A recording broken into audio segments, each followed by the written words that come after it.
Good evening and thank you for joining us. We begin tonight as it's been 3 days since the fire broke out at the West Star landfill just east of Medicine Hat. Cypress County officials saying once again today there's still no indication the blaze will be put out anytime soon. The local state of emergency that was issued last night remains in place as residents living within 3 kilometers of the dump have been forced to evacuate. Now, according to emergency officials, a total of 9 homes have been evacuated so far. Many of the evacuees, however, are being allowed to return home for a couple of hours each day to take care of livestock. Last night, the decision was made to stop fighting the fire with water as it was having little to no effect. Meanwhile, Alberta Health Services removed the precautionary tag from its air quality advisory today. That's due to the high levels of toxin and the massive plume of smoke that continues to drift from the landfill. The Director of Emergency Management for Cypress County says the timing of the fire has added to the difficulty in extinguishing it. It's cold, it's winter, things are frozen, and to mitigate this thing in the middle of winter is substantially different than trying to do it in summer where water bombers are available. They're not available now. Nor do I suggest that that would be the best way to manage fighting this fire. Officials with the City of Medicine Hat say right now the toxic plume of smoke coming from the landfill doesn't pose any threat to residents here. They say even if the wind does shift, the city is far enough away, the smoke would dissipate. According to a new Stats Can report, if you're out of work, Alberta is the best place in the country to get a job. Figures released today showing our province has the highest number of job openings in Canada. The report says the construction industry, along with the education and food and hospitality sectors, are some of the job markets with the highest number of available positions in the province. Pamela Wagner says Medicine Hat has also seen an increase in the number of job openings in these fields, with more workers leaving for better jobs. If somebody can work for twice as much money on the rigs or somewhere in an area where the rates are higher, they're going to go there. And Stats Can says the current job vacancy rate in Alberta is lower than last year, now sitting at just under 3%. And while the employment numbers in this province are encouraging, the job vacancy rate in the energy sector has experts concerned. Analysts are saying the labor market outlook for oil and gas companies over the next 10 years looks bleak. That's because over the next decade, the energy sector will need to hire up to 150,000 more workers in Alberta alone. Bob Kirshner says through attrition and the need to keep pace with growth projections, companies will have to increase the number of workers they hire by over 70% from current levels by the year 2022. The labor market in Alberta is going to change considerably. We're looking at shortages both in conventional production and also in extraction associated with the tar sands. So both skilled and unskilled labor shortages are forecasted. Between 2014 and 2020, we're looking at severe shortages.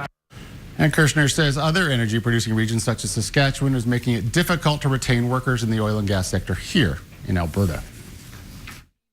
Financial Markets brought to you by TD Wealth, helping families make their wealth dreams a reality.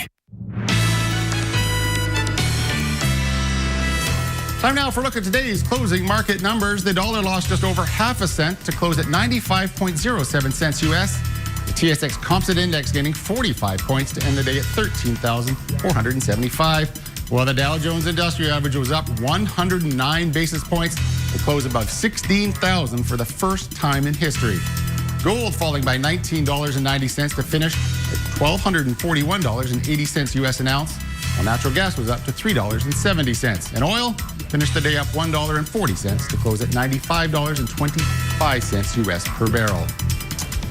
The Redford government is taking action in what it hopes will prevent future flooding in Alberta. The province announcing several major projects today to take place on the Highwood and Elbow rivers. The Premier announced preliminary work is underway on a diversion channel around the town of High River. She also touched on building a dry dam upstream from Calgary. The province is also providing a grant to the City of Calgary to study the feasibility of an underground flood diversion tunnel from the Glenmore Reservoir to the Bull River. Our government is providing a grant to the City of Calgary to explore the feasibility of an underground water diversion that would potentially involve a tunnel from Glenmore Reservoir to the Bow River, east of downtown Calgary. The grant will allow the city to have the appropriate engineering work done to help determine whether this is the solution that is right for Calgary. It's report card time for Premier Redford, and members of the Alberta Progressive Conservative Party will be the ones doing the grading. Gary Popove has the details. The Premier says she's not concerned about the vote in Red Deer on the weekend and is downplaying the final results. I really haven't given it any thought. You know, I'm doing this today. I'm in question period this afternoon. I'm at AUMA tomorrow. I know that this is a bit of a distraction for reporters, but we're really busy with the business of government right now, and the number will be what the number will be. An anonymous website has been posted criticizing the Premier's leadership of the PC government, and there is speculation some MLAs are considering leaving the caucus.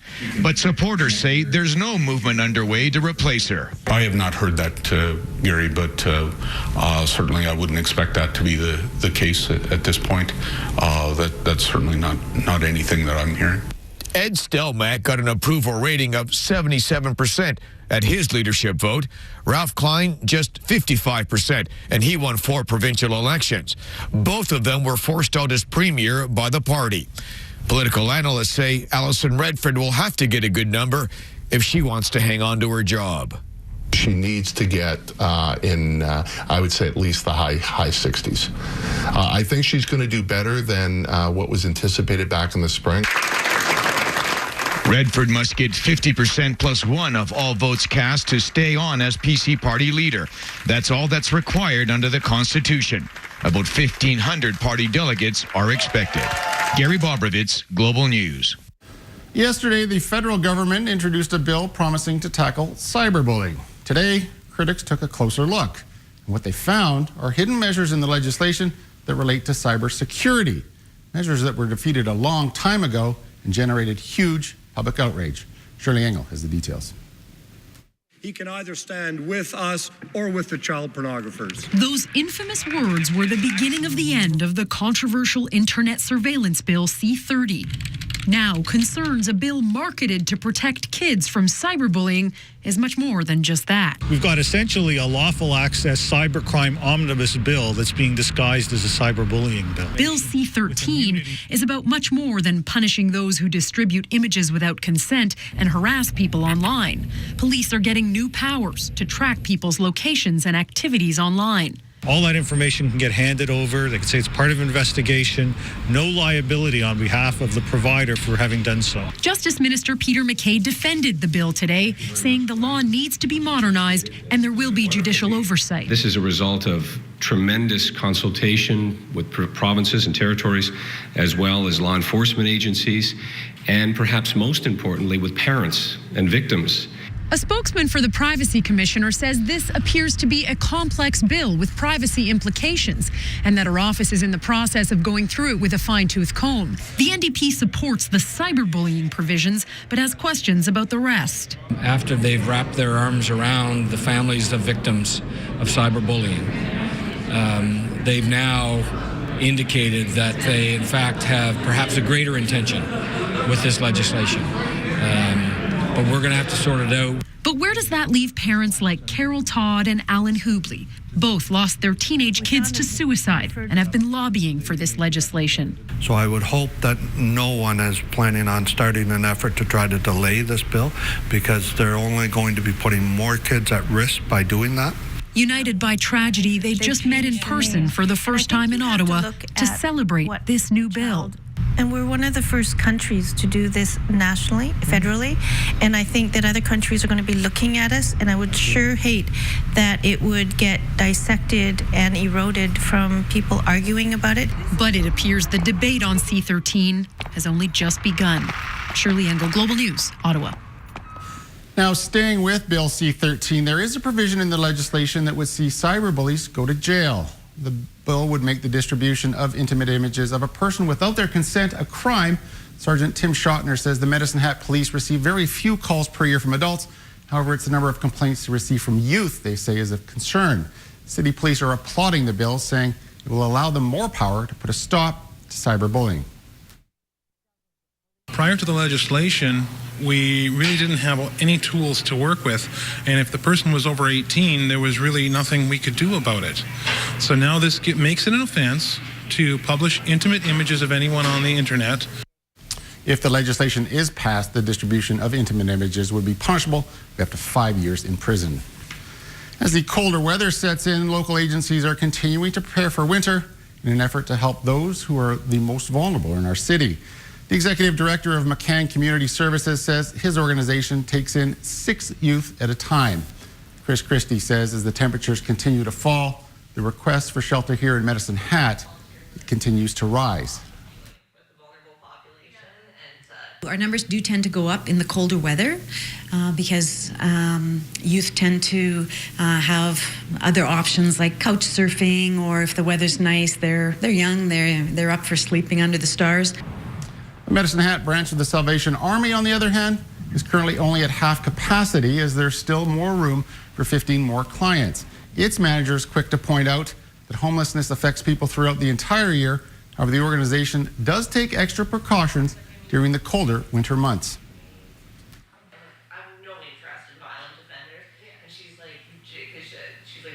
Over here at the shelter as well, we do accept donations of mittens and hats, because one of the things we try to make sure is that everybody that leaves our doors is appropriately dressed, and just making sure for those of you that may be outside and not choosing to use shelter services, just making sure that you are properly dressed and you're hydrated, and just taking care of yourself. All right, stay tuned. Coming up after the break, I'll have your weather, plus Braden's in with a look at sports. Brought to you by Lotto Max. Jackpot is $50 million with 2 jackpots of $1 million. Take it to the max with Lotto Max and Max Millions. This Friday's $50 million jackpot has an estimated 2 prizes of $1 million each. Perfect for discovering your pool, your ride, your playground. Take it to the max with Lotto Max. There's never been a better time to play, so get your ticket. This Friday's jackpot is an estimated $50 million plus Max Millions. Get the ultimate clean with the innovative new Ultimate Scrubber. The Ultimate Scrubber uses nano-silver technology to kill odor-causing bacteria and prevent mold. Ideal for tough cleaning jobs in the kitchen, bathroom, and around the house. Simply rinse clean, air dry, and say goodbye to smelly, dirty dishcloths and hello to the long-lasting, non-abrasive Ultimate Scrubber. Only at Home Hardware and Home Hardware Building Center. Homeowners helping homeowners with expert advice. When I'm out on the road, tired and alone, and I get that feeling I've been gone too long, that's when I know I need a little taste of home, a little taste of home. Enjoy Canada's favorite coffee at home, 1 cup at a time, with Tim Hortons' new single-serve coffee cups, compatible for use in Keurig K-Cup brewers. The road to strong is 13 million miles long. That's how we tested your all-new Silverado, with the most fuel-efficient V8 available in the pickup. A V8 even more fuel-efficient than the EcoBoost V6 and Ford F-150. The all-new Chevy Silverado. Strong for all the roads ahead. During the Chevrolet Sign and Drive lease event, now current pickup owners receive $2,000 truck bucks, and now lease a 2014 Silverado from $189 bi-weekly with 0 down. Hi, Tom. Wendy's bacon portobello mushroom melt. You look different. I had a little work done. New bun? Brioche. That's hot. Okay, that was weird. Here's yours. I'm gonna take mine and leave you two alone. Wendy's Bacon Portobello Mushroom Melt. A new buttery brioche bun, crisp bacon, and rich portobellos in a melty cheese sauce. Now that's better.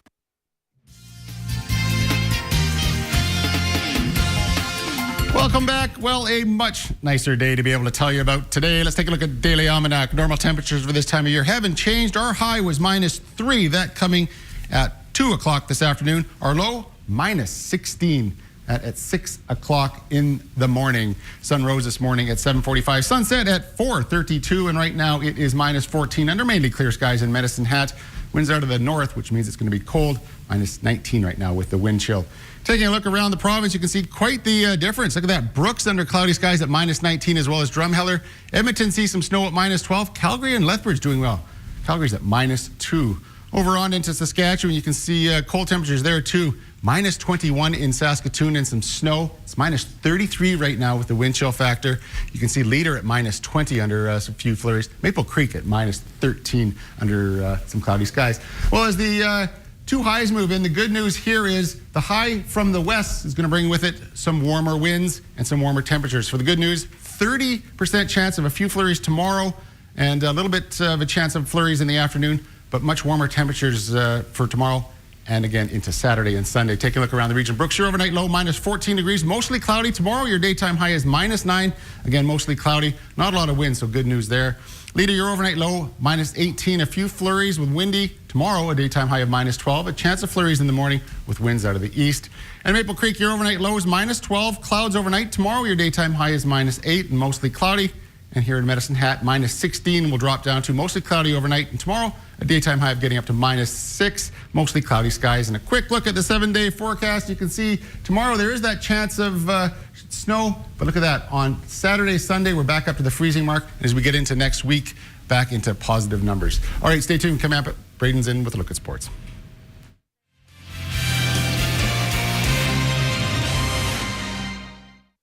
Closed captioning of this program brought to you in part by Alberta Blue Cross. If you're without employer health benefits, get affordable health coverage today. Call 1-800-AB-CROSS. At A&W, all our beef is raised without any added hormones or steroids, and we're pretty excited about that. But let's find out what you think. Could I interrupt you for a second? Take a bite of that and tell me what you think. How's the beef? Good. Delicious. That beef is raised without any added hormones or steroids. Big check mark in my books. Is that important to you? Absolutely. Why? Because I want to know what I'm eating. Did you know that A&W was doing this? No. You're onto something here. What do you think of the beef? Come see for yourself at A&W. Bert is my role model. I want to be like Bert. Not only do I think I help her, but I think she helps me. Being an amputee is challenging. I deal with obstacles by just knowing that I've got people to be there to support me through it. I've got my friends, I've got my family, I've got the War Amps. Thanks to the War Amps, she doesn't have to worry about being anything else but herself.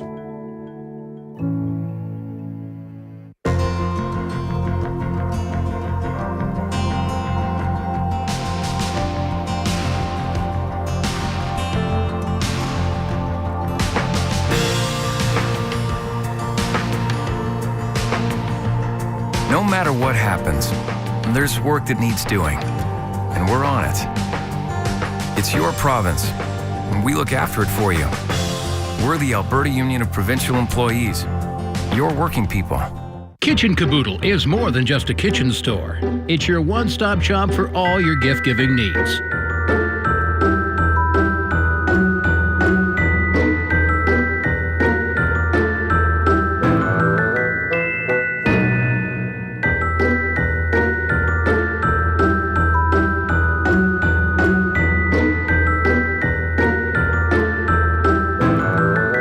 Visit Kitchen Caboodle today, now with extended holiday hours. This holiday season, get ready to play the Heart and Stroke Calendar Lottery. For only $25, you have a chance to win daily cash prizes every day of the year. You could win $3,000 every day, plus bigger cash prizes every week, every month. And you help the Heart and Stroke Foundation make health last. Give everyone on your holiday list the gift of health and happiness. Order by November 29th for holiday delivery. Give a chance to win daily cash prizes for only $25. Order now. The Middle. New episode, 10 tomorrow on City.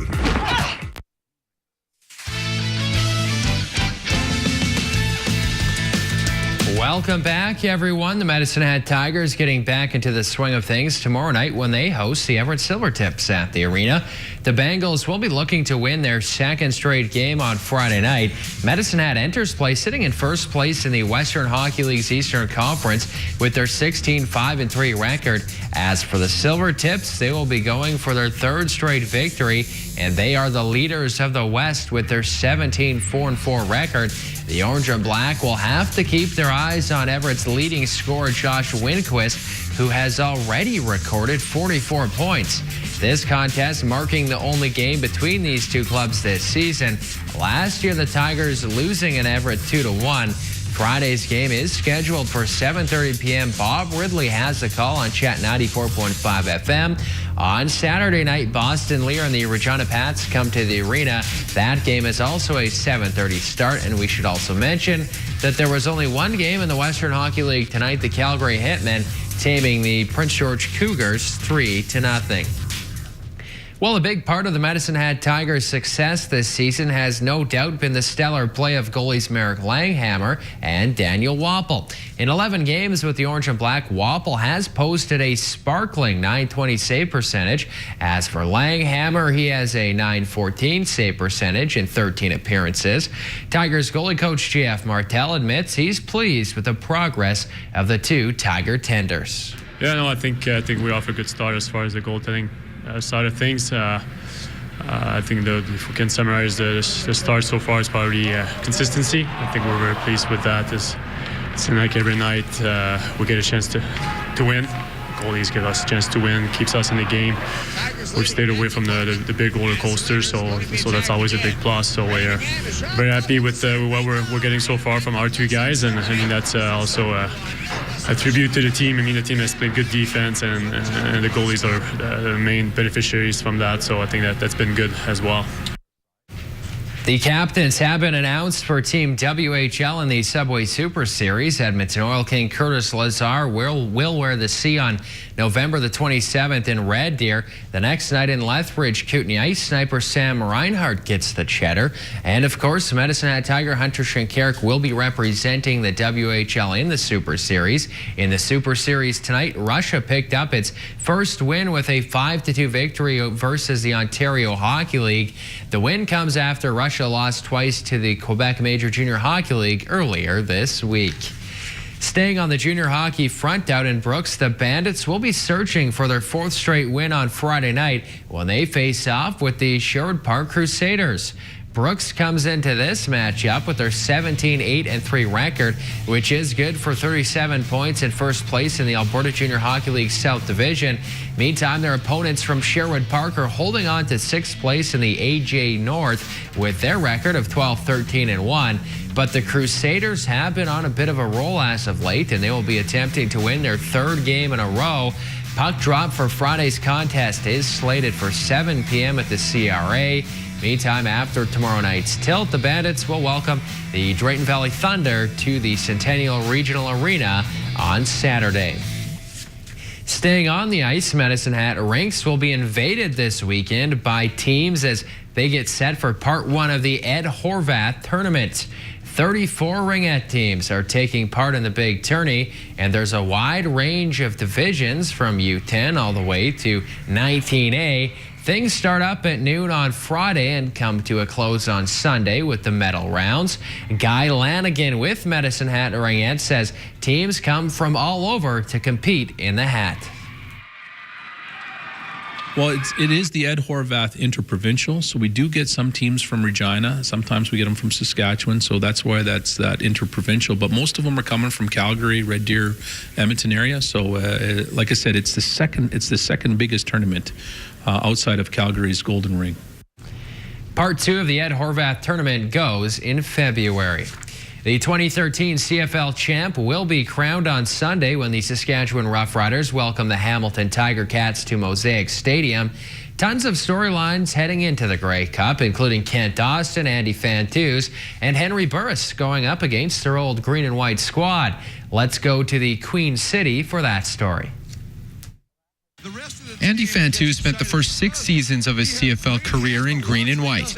He returns Sunday as the enemy on Canadian football's biggest stage. I don't know what to expect, and I'm not too worried about it. It's I think it'll be mixed reactions for me, and overall, just kind of once the whistle blows, just got to tune it out anyway.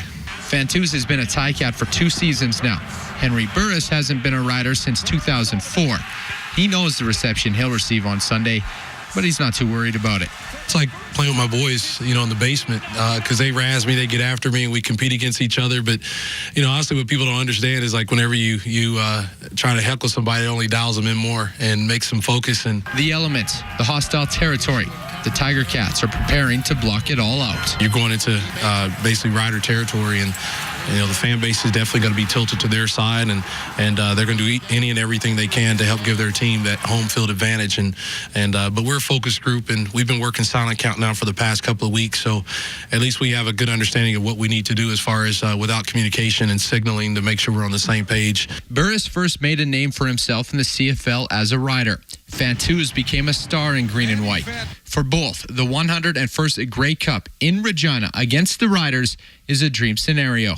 Fantuz and I, we were talking about last year when the 100th Grey Cup was in Toronto, and we looked at each other and said, man, our 100th would be to play in Regina next year because of our past being here and just all the great memories we have here, and the great friends that we made here, and people that I consider family that still are here. And for us to be a part of it is really special. And anytime you can make it to the Grey Cup as a player, you don't really care too much where it is, but it is extra special in Regina for sure.